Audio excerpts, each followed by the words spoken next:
আসসালামু আলাইকুম, সকলকে স্বাগত নতুন আরও একটি ভিডিওতে। আজকে আমরা এমন দুটি শব্দ নিয়ে আলোচনা করব যে শব্দের উচ্চারণ একই, বানানে জাস্ট একটা লেটার পরিবর্তন, তাছাড়া সবই কিন্তু এই শব্দটির অর্থ আলাদা, এই শব্দটির ব্যবহার আলাদা। ফার্দার, ফার্দার, আমি এই দুইটি শব্দ নিয়ে আলোচনা করতে চাচ্ছি আজকের এই ভিডিওতে। আমি জানি না আপনারা কতটুকু এই দুটো শব্দ সম্পর্কে জানেন, বাট যদি বিগিনার হয়ে থাকেন এবং ইন্টারমিডিয়েট হয়ে থাকেন ইংরেজিতে, আপনারা অবশ্যই এই দুটো শব্দ আপনারা গোলমাল পাকিয়ে ফেলেন। তো আজকের এই ভিডিওতে আমরা ফার্দার এবং ফার্দার দুইটি শব্দের সঠিক ব্যবহার জানব। প্রথমে আমরা ফার্দার সম্পর্কে জানব। FARTHER, further.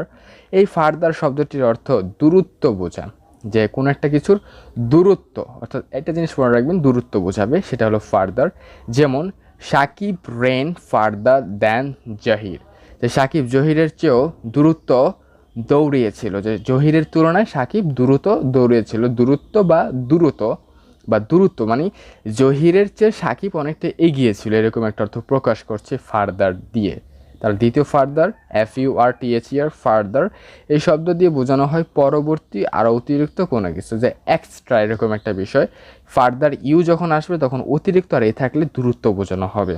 যেমন this plan requires further study, যে পরিকল্পনাটার আরও অতিরিক্ত পড়াশোনা প্রযোজ্য, যে পরিকল্পনা সফল করতে গেলে আরও অতিরিক্ত গবেষণা কিংবা আরও অতিরিক্ত পড়াশোনার বিষয়টা প্রযোজ্য।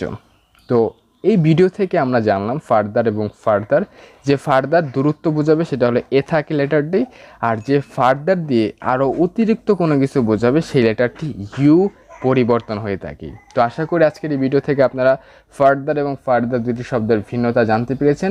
তো কেমন লাগলো ভিডিওটি সেটা অবশ্যই কমেন্টে জানিয়ে দিবেন। দেখা হচ্ছে পরবর্তী ভিডিও। সকলে ভালো থাকুন, সুস্থ থাকুন। আসসালামু আলাইকুম।